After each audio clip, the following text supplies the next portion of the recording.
Rob Stokes, welcome to Banner Block Video. Hello Charles, nice to see you. Congrats on all the recent success. It seems that Quirk is just cleaning up all the awards. I think we've got a long way to go. Okay, tell us about the early beginnings of Quirk. You know, legend has it you started it in your bedroom. That is a true legend, strangely and embarrassingly to admit. I was in my third year of business science at UCT, and I ran out of money, and an entrepreneur makes a plan, and so I started a business called Quirk, and here we are today. Beautiful story for your memoirs or autobiography one day. It is, yeah. I think tough beginnings make for hopefully a resilient business, and we certainly had some tough beginnings, so I'm hoping we'll make it long term. Okay, tell us about Quirk today, the amount of staff, office locations, etc. So we've got 3 agencies, Joburg, London and Cape Town. We've got about 200 staff in the agency side of the business. There's about 100, 120 of them in Cape Town, 50, 60 of them in Joburg, I think about 30 in London. We've also got a couple of other businesses. We've got an online education and training business specifically focused on marketing training called Quirk Education. That's got about 10, 15 people in it. We've got Brand's Eye, which is an online reputation monitoring software. That's also about 10, 15 people. And then much smaller business, Idea Bounty, which is a crowdsourcing platform. And it's the biggest of the 3 offices is Cape Town, which is, I guess, because we were birthed here. And this is, in many respects, our HQ. But I see that momentum shifting increasingly to Johannesburg, particularly next year. Very interesting. Now, when you grow as aggressively as you have, how do you keep the company culture? It's hard. It's definitely one of the things that keeps me up at night.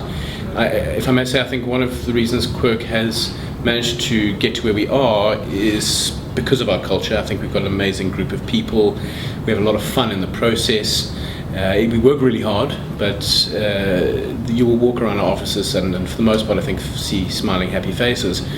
When you double in size in a year from 100 to 200 people, it's tough to keep that same kind of nuance that you had in the beginning.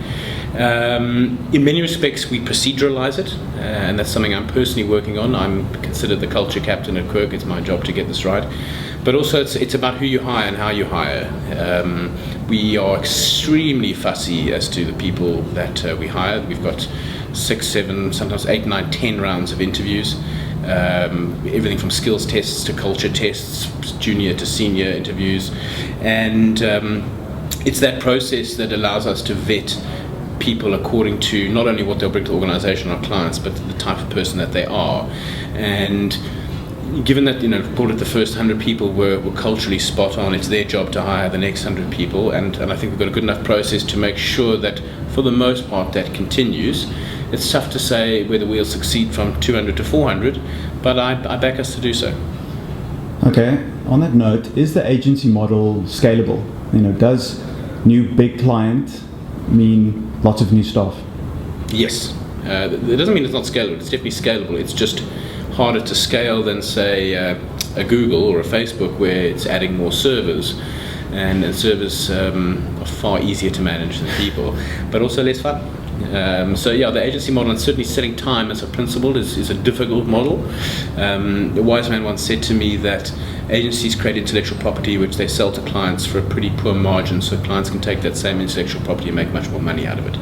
And there's a lot of truth to that. That said, coming up with great ideas and seeing business success delivered through those ideas, even if it's for a client, is hugely rewarding, and it gets us up every morning, and it's what keeps us working hard throughout the day, is getting those little successes. Do you anticipate the same rapid growth in 2012? Yes, it will be different. So our Cape Town office, we're intentionally going to consolidate next year. I think we'll still probably add 50% in terms of headcount, and revenue and headcount growth over the last 2 or 3 years has been pretty much 120% year on year. The Cape Town, we'll slow that down a bit, focus more on margin. Joburg, we will ramp it up a bit. Our Joburg office, it just doesn't make economic sense for it to be half the size of our Cape Town office. There's obviously a lot of business in Johannesburg, and so we need to ramp that up. And likewise, the same with London. They're just growing leaps and bounds. We almost don't really have to do much for them to grow. So it's just about adjusting the priorities. I think the group as a whole will likely achieve similar growth to what we have in the past 12 months. Is Quirk profitable today? Yes. Agency and group level? Group agency, it is profitable. We can definitely make much more money. But the focus at the moment is certainly on growth. But yes, we are a profitable business. Was there a tipping point where you just started growing exponentially, and was that when you went from being really well known as an e-marketing agency to today being a full service agency? I think there's kind of three tipping points in Quirk's history. The first, certainly when we started out, it's every entrepreneur wants to be able to say they started out with a vision. My only vision was to pay the bills. We quickly got a vision, and I think that process was quite a tipping point, shifting from being let's just make some money with technology and marketing to being a marketing agency. But that was very early days. I'd say our next tipping point was in fact my own realization that certain of my weaknesses weren't worth fighting, and it was better to surround myself with people to complement those. And it was at that point that really Quirk started taking off. I'm not the strongest person operationally, I'm a better entrepreneur, and I think once you realize that and you complement those weaknesses and play to the strengths, the business can achieve much more. And that was probably about 5 or 6 years ago, whilst we were opening up our London and Joburg offices. And then probably about 2 or 3 years ago, the market came into play, where digital as a marketing, called a channel platform, was viewed with a certain skepticism, particularly in South Africa. Prior to that really started changing about 2 or 3 years ago, and that was the big moment where our growth really started to take off. Interestingly, we've pretty much grown year on year by 100% a year throughout our entire 13 years. We just started off a minuscule base. But maintaining that kind of growth, with the size of business that we are, even though the growth stays the same, it becomes much more challenging. And I think we needed that market upliftment to continue that at our scale. Interesting. Talking about hiring, clever people around you, you poached Justin Spratt from Internet Solutions. Was that a tough call? Moving back as the leader of the agency and operating more from a group level. And what does Spratt's sort of hire meant for the agency? I'll unpack that on a few levels. Firstly, it definitely wasn't a poach. I think Justin and I, we met each other at a geek retreat a couple of years back, and I think we immediately had a meeting of minds. We've got extremely complementary skills. He certainly is substantially better than I am at the day-to-day management of business. I think my strength is where are we going 3 to 5 years from now, and preparing us for that today. And so it's hugely complementary, and I think we both realized that immediately, and we actually spent a good part of 6 months to a year actually figuring out how we would take these complementary skills and make it work in business. And eventually he joined us. For me to move back, given that I'd had that realization about my own strengths and weaknesses, was actually very easy because it was completely logical. Everything that he does is the stuff that I don't particularly enjoy. And frankly, he's been brilliant. I mean, he's been in the business now for about 18 months. He's been running the agency group for about a year, and it's been phenomenal. I mean, to manage, going from 100 to 200 people in 10, 12 months is extremely difficult. And I think what he's done really well is he came in as is in the nature of his personality and as the nature of business, came in with a swoop of excitement and hype.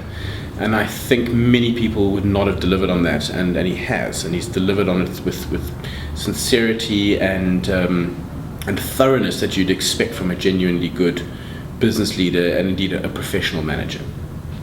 Wow, I'm sure I like that part of the video. Sprat you owe me. Yeah, I'm going to cut that part of the video.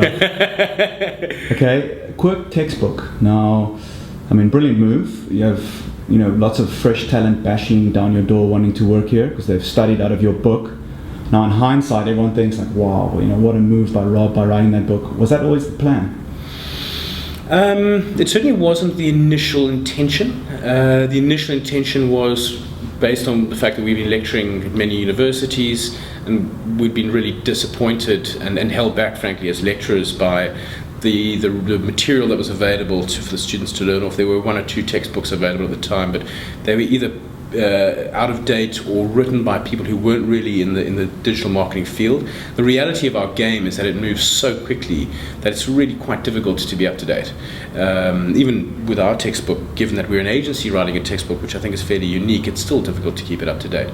So we initially said, look, this is a solution to a problem, but I'm a fundamental believer in kind of social capitalism, if you will, so that if a business receives benefit by doing social good, they'll do more social good. And often people don't, want to talk about the social good that they do. And I think on a personal level, that's quite appropriate. But on a business level, if you get some benefit, you'll do it more, which makes it sustainable. So our approach with the textbook was, let's write this textbook, let's give it away for free online.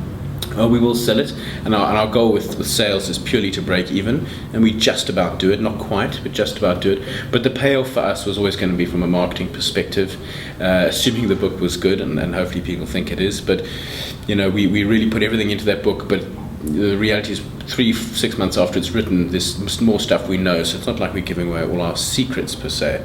But yeah, it's certainly paid huge dividends particularly in terms of staff.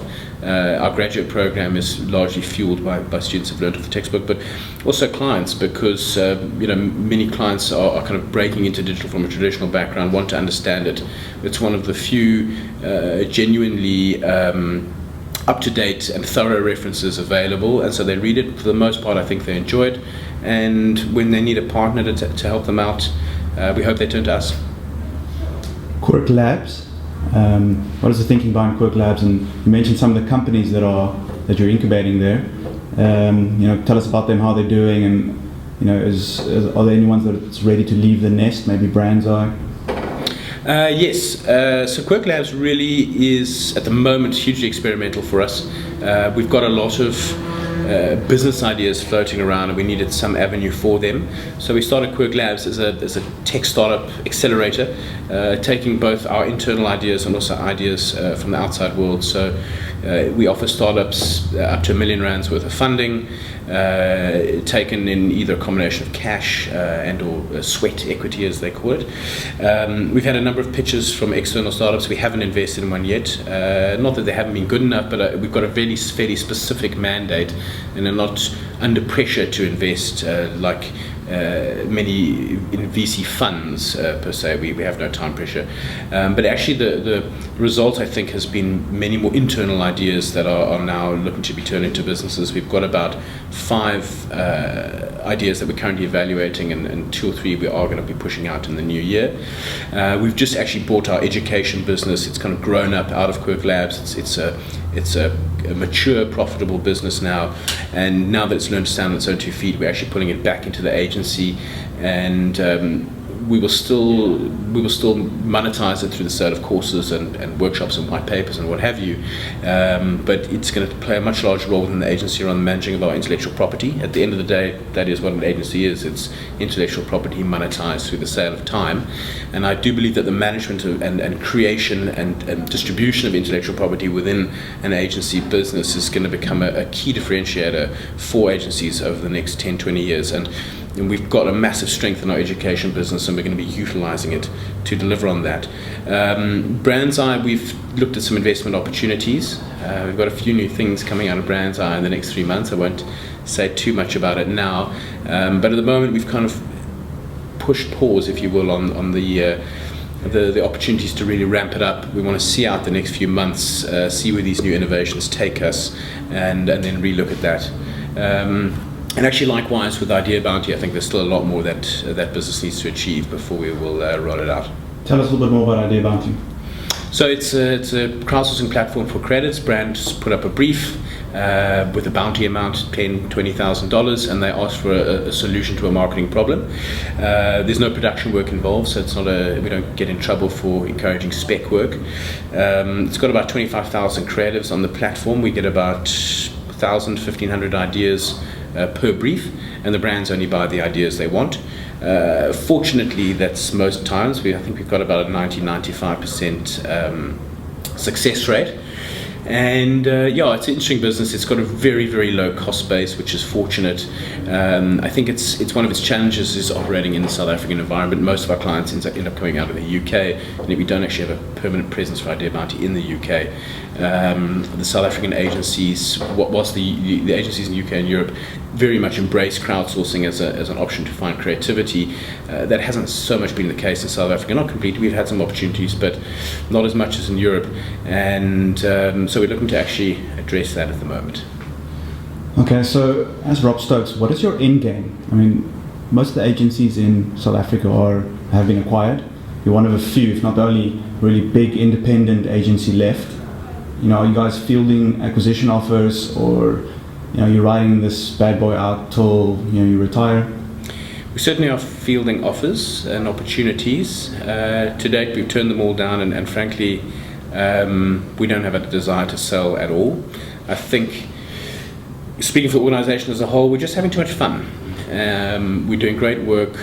We're very fulfilled in our activities and our careers. We just see such a lot of opportunity ahead on the horizon, and we've got a crazy belief, maybe even a naive belief, that we can achieve what we think we can achieve, and selling out now would just, I think, take the fun away from that. So, whilst it is difficult to turn down a lucrative opportunity with a potentially great partner, I think you've got to be true to yourself. And at the end of the day, we are, yes, I think at a core, business exists to make a profit, but the people in our business exist to fulfill themselves and to have a good time and try and make a profit in the process. And I think that's too important to us to just walk away with that check.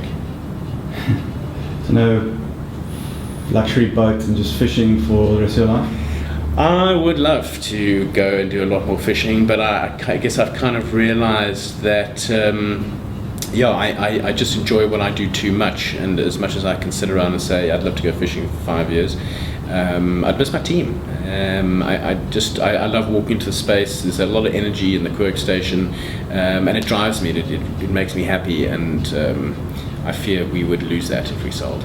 If someone wants to join the Quirk station, become a Quirk star, what do they need to do? They need to stand out, I think, is the main thing.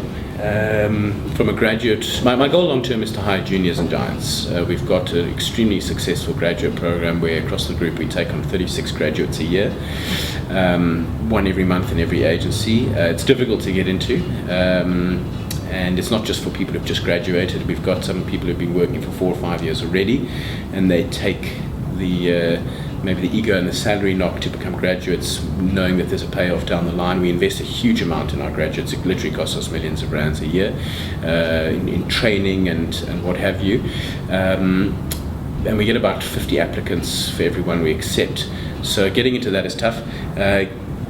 Coming in as a giant, we expect you to challenge and change the organisation and shift us and push us into a new kind of comfort zone, if you will. And to get into that kind of space, or really any space in the middle, it's about standing out. As I said earlier, we're very, very fussy about who we hire. We not only want to be working with great people, but we want to be working with cool people. We also believe A's hire A's and B's hire C's, so we've got to hire A's. And the best way to get noticed by Quirk is to do something to stand out. And we've actually had many insane applications over the years, from crazy videos to we had a guy dress up as a Mexican wrestler and bring a massive cake into the office, and he didn't even get the job. So you do need to do something to stand out. It's a tough crowd, but we've got a very, very low staff churn. I think one of the lowest in the industry. And we're very proud, we're very close knit, and we just, we need more people, and we're desperate to hire great people, but it's more important to us to make sure they're the right person than they just tick all the skills boxes. Last question, it's our vanilla question that we ask all entrepreneurs that we interview. If you had 10 million bucks, which local company would you invest it in? You can't say your own stuff, obviously, and tough question, I know. If you can't tell us that, at least elaborate on which sector you would aggressively look at. Internet sector. It's interesting. It would be mobile, and it would be something that facilitates micro work. I do believe that platforms that allow call it the bottom of the pyramid, the great mass of people who will only ever access the internet through a mobile device. Platforms that allow them to do small tasks and make small amounts of money, which, over a longer period can add up to plenty of money, I think is potentially very, very disruptive. And I think it's almost the new form of casual labor. And there's a few startups that are starting to emerge in this space. In my opinion, not enough of them coming out of Africa. So there's quite a few coming out of the US that have not yet tapped into Africa. And I think the startup that does that successfully, I put my money there in a heartbeat. Rob Stokes, thank you so much for being on Banner Plug Video. Thanks, Charles. It's been good to see you.